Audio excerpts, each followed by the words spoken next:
You all kind of touched on this a bit ago, but I wanted to get a little bit more specific.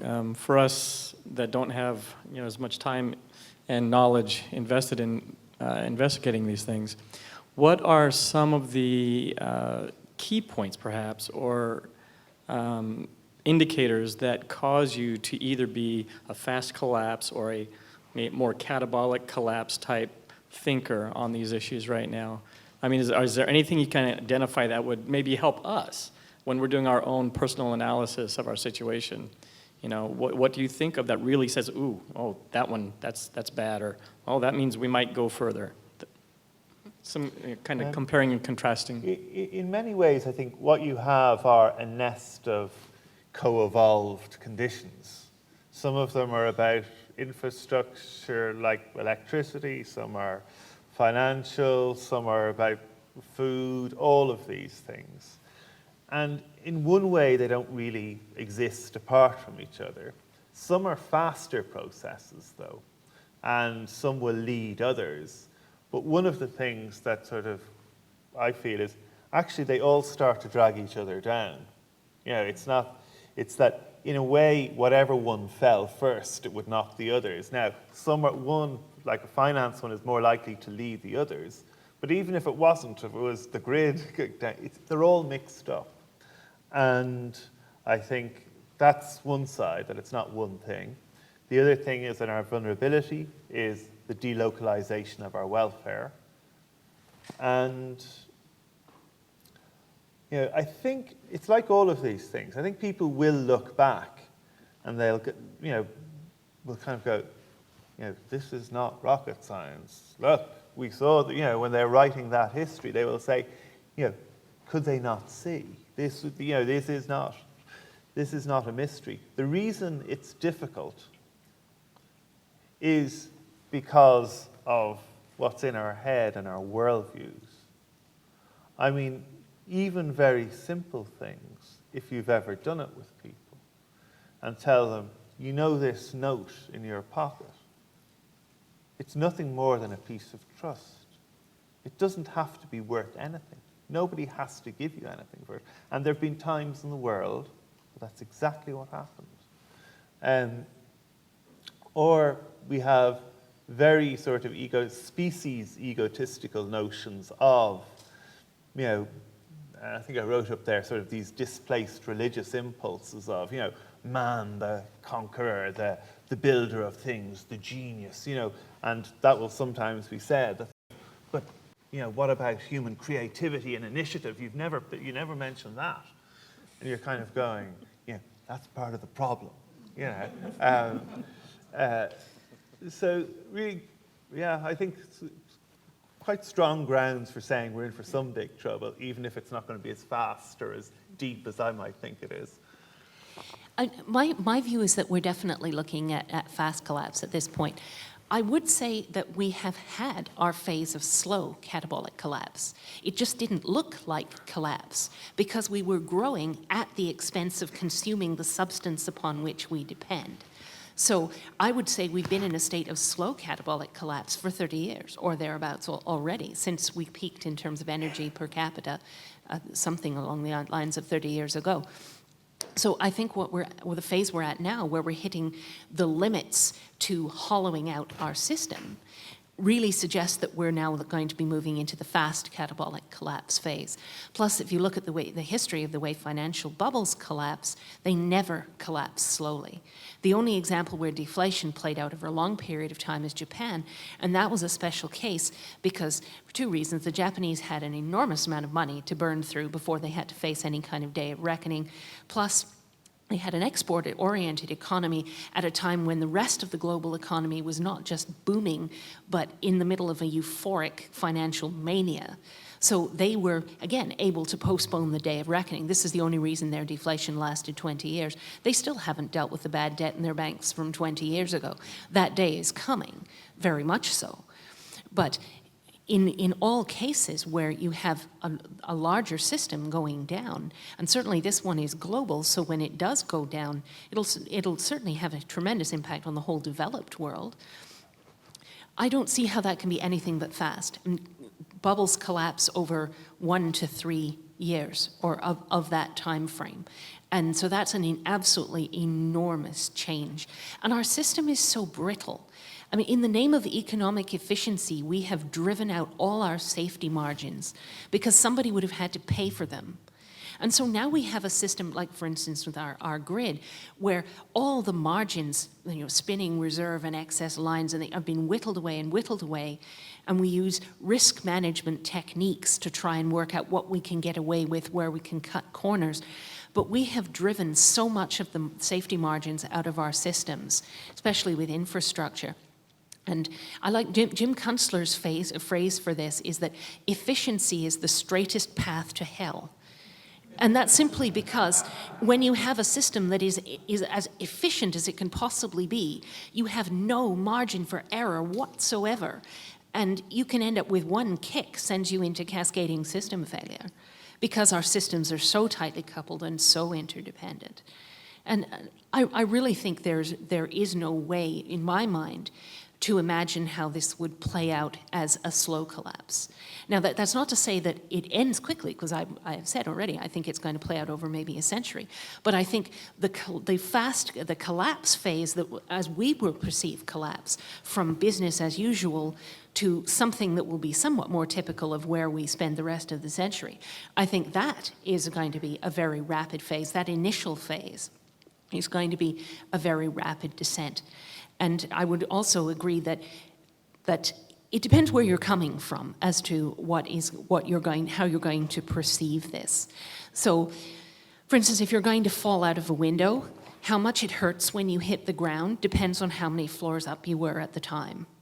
So there will be parts of the world where, well, they fall out of the ground floor window, they pick themselves up, they dust themselves off and move on because they don't have anything anyway. There may be places in the world where they hardly even notice, but we're falling out of the 100th floor window. So we have a long, long way to go. We have so many structural dependencies on cheap energy, cheap credit, cheap water, all sorts of things that people have never had dependencies on before.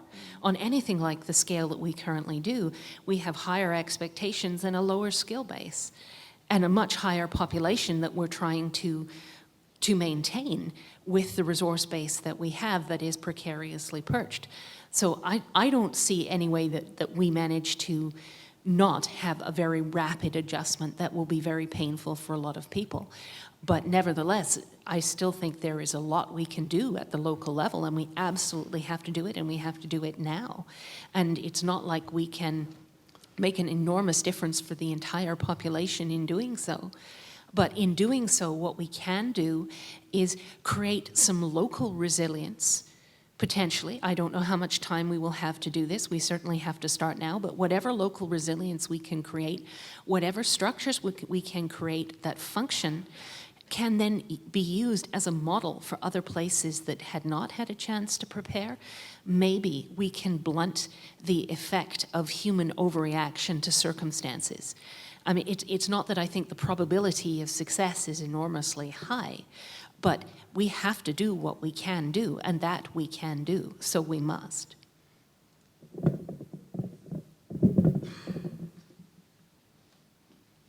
Mr. Tom, no? Thank you. You may find this a strange question, but you've talked about demographic shift, and our national memory seems to stop at the Depression, going backwards. Can we learn anything from the great demographic and economic shifts that occurred in the 1990s or 1890s in that Depression, and how it accommodated the great demographic shifts at that time? Well, the era at the end of that century was la belle époque. That was the previous era of extreme laissez-faire. And eras of extreme laissez-faire sow the seeds of their own destruction. So we had multiple credit bubbles. I think I can't remember the exact quote, but we ran it in an article I wrote some time ago, and it was talking about, in this era of credit, this dependence on human promises, how can this not, come crashing down? And then you look at, it was written by Mark Twain in 1873. So we have been there before, and we have conspicuously failed to learn the lessons of where we have been before, not just that time, but multiple other times as well, because we always think it's different this time. But we had an era of extreme liberalization where, and everything changes very quickly in eras like that. Now, we heard about the discount rate. Economists talk about a discount rate being the rate at which you disregard the future in comparison to the present.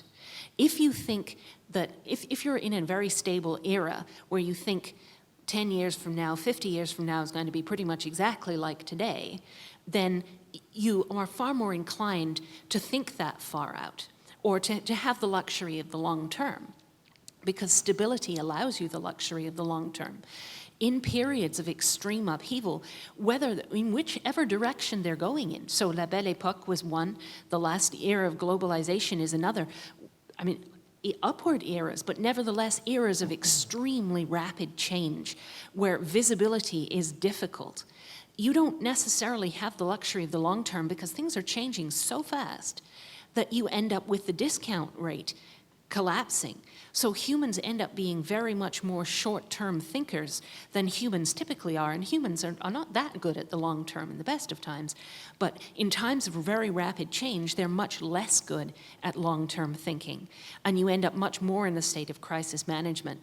And while that is true on the way up in periods of very destabilizingly rapid growth, it's even more true on the way down when it really is like having the rug pulled out from under our feet. And so my worry is that we go back and get pitched into an almost instant era of crisis management where the long term is just nowhere. And one of the things that I'm really trying to do by trying to get everyone to work on local resilience and build structures at a level that have a chance to work is that if people are focusing on something like that and they understand upheaval is coming and they're working around what's going to be occurring, then they don't end up pitched into a state of crisis management, that they end up much more able to maintain the view of the longer term. And that, I think, is absolutely critical. I don't want to see people's discount rate absolutely collapse. That's the people going to headless chicken mode.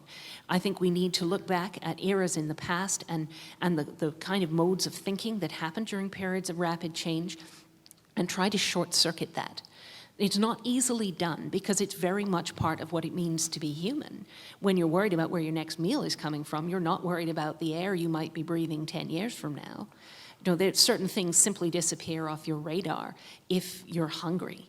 And so we need to try and put together these parallel structures, learn from the fact that the first thing that goes is the luxury of the long term, put together these parallel structures to the extent that we can in the time we have, and then try and maintain the sense of the long term and being able to plan for more than just where our next meal is coming from. I think by looking at the lessons of the past, certainly including the 1800s, but before that as well, what's happened as other bubbles have burst, or how people have reacted to periods of rapid change in one direction or the other. We certainly can look at ways of short-circuiting the human responses, because the human responses to the downside can be such a huge part of the impact. If we can short-circuit those, we may be able to limit the downside to merely the events themselves, rather than the events plus the human overreaction to them. We're going to wrap up at 9:30 and no later than that if there's no objection from our panelists. Okay, why don't we wrap up at 9:30? We're getting close to that. We have about 10 more minutes. Nicole, I was, excuse me, I was just, thinking in terms of the younger people. We have the benefit, it looks like most of the people in this room have the benefit of having spoken to their grandparents and gotten the story right from the horse's mouth, so to speak. And a lot of the younger people haven't had that, and yet The only group that I know of is the transition town groups that are forming within, the worldwide, to help to bring this to the attention of the younger people. So I'm just wondering, is there any efforts towards, at least, letting them know what we see now, so they won't say, nobody told us. I mean, their life is very busy and they see their future as they see it. But somehow it would seem unfair not to include them somehow in that. Are there things that you know of that's going on besides Transition Town that might make them more aware? And Not specifically. I am quite sure there are a lot of things out there. It's just that I wouldn't personally know about them because they would all be very, very local. I see. But I think it is incredibly important to talk to young people and to basically give them some sense of where we're going and what kind of future they can expect. I think they've really been sold a bill of goods. I mean, they've been told, well, dig yourself into an enormous hole, go off to college, and, work hard and get this degree that was never going to get you a job. But in the meantime, you being that much in debt helps the system to keep going for a little bit longer. Mm-hmm. But essentially, this is predation on an entire generation. And they don't have the experience to understand what is being done to them. And I think this is tragic. And they're going to be extremely angry when they find out that I mean, a lot of them will be debt slaves. They don't even have an asset to be able to sell to repay any of this debt. And there have been consequences to debt in the past that are currently, well, some of them are currently there. I mean, already you're seeing debt forgiveness if you promise to sign up for the military. I think there's going to be a lot more of that. But, I mean, there have been debtors' prisons and indentured servitude and various things that are not currently part of the fabric of our society, but they could be again. And I just think the consequences of indebtedness could be really quite significant. And our young generation is the most vulnerable because they have the most debt and the fewest means to do anything about it. And I never tell young people to go to college, for instance, not in a place like this. I mean, in other countries where it's a lot cheaper, then maybe that's doable. But taking on tens of thousands of dollars worth of debt to go to college in a place like this, I think is just insane. I wouldn't tell anybody to do it. There are apprenticeships, there are all sorts of ways of learning a useful skill that doesn't involve compromising the rest of your life. But I think an awfully large percentage of this younger generation has been pushed down a path that is a dead end for them. And that really is going to be a tragedy. And we do need to bring them into the fold and not simply say, well, I made my own way in the world, so you go and make your own way. I do hear quite a lot of that. And there was an article in one of the local magazines near where I live not so long ago, and it was talking about, don't let your children drag down your retirement years just because they want to, go and study or whatever it might be. You've earned your retirement, go play golf. And I just thought, how completely short-sighted. And the older generation is sitting on all the assets. The younger people have almost no opportunities at this point. They tend to be absolutely burdened with debt. They have almost no assets. And I think you absolutely have to put those two halves together. And if you do that, then there is a lot that can be done for young people, and they won't just feel they've been sold down the river. They will feel that they're included in something. Whereas if they're shut out of all the opportunities and have all the debts inflicted on them, they're going to feel like Greece in the European Union, where they feel like they're being blamed for everything and told they're the ones who have to bear all the cost. And I think the only way that you can have a system that really works is if you share the losses. If you say, we are in this together, we have all screwed up, as David said. Our whole system has been pathological and has led to to a lot of dislocations, but we can deal with some of those dislocations by putting together larger systems, like, for instance, extended families, where you can deal with some of the issues of both the younger generation and the older generation at the same time through them helping each other. And I think that sort of thing is just incredibly important. If we ignore the plight of the younger generation, we do so at our peril, because they are going to be extremely angry. Dr. Tainter, I would like to hear from you on the panel, and so I have a slew of questions, which maybe isn't fair, but I'm interested in your deep historical studies, what you saw about, if anything, about the role of that ecosystem degradation played in civilizational collapse, for one thing, and whether any of the civilizations you studied showed any evidence of there having been counterparts of the likes of us, you know, sort of subsets of people who had this kind of anticipation. And then finally, has your historic understanding influenced the way you live? I'm not even sure I can remember all those three questions. I'm sorry, ask me the first one again, please. Maybe you should just stay at the mic if you don't mind, and just ask me the first one again, and then we'll go through them. I'll try to answer them. Okay, what of your studies showed you about environmental deterioration. ecosystem degradation as Yeah, a factor this is collapse? a classic argument. It's particularly prominent in Jared Diamond's work. You actually see it very little. There's a fellow by the name of Donald Hughes who argues that deforestation caused the collapse of the Roman Empire, but there's actually no evidence for it. Forests were actually regrowing in the late Roman Empire. The clearest case is two instances in the history of Mesopotamia, what's now Iraq, where rulers tried to increase agricultural production to gain more taxes. And the way you do that in Mesopotamia is by forcing irrigation, by forcing more and more irrigation. In both cases, they basically destroyed their agricultural base through salinizing the fields by over-irrigating.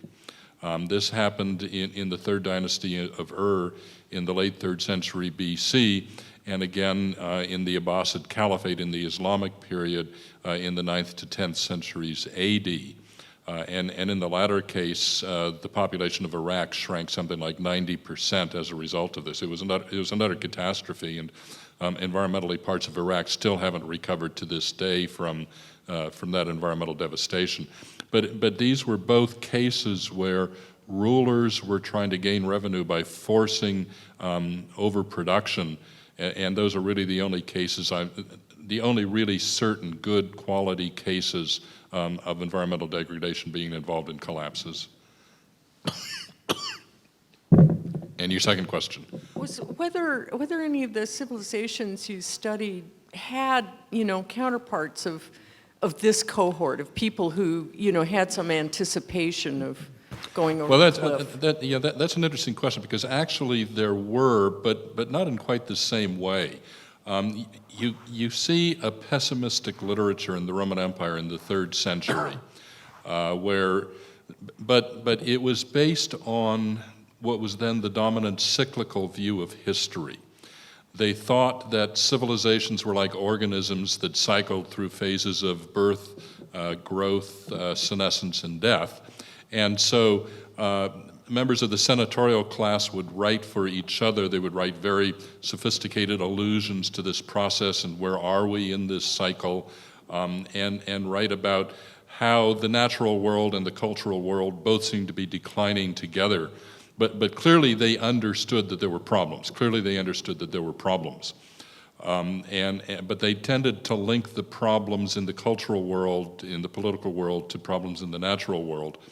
But as long as you ask that, I'm reminded of one of the funniest questions I've ever had that a colleague asked me recently. He said, "Joe, at the end of the Roman Empire, do you suppose they had a lot of meetings?" And I think you had a third one. I'm happy to answer it if you... Has your historical perspective and anticipation of collapse caused you to change your Well, it's hard to know what's cause and effect in this regard. I tend to think long-term, and I mean longer term even probably than most historians do. When I look at problems, I tend to wonder, well, how is that problem going to be playing out in the year 2070 or something like that? It's just the way my mind works.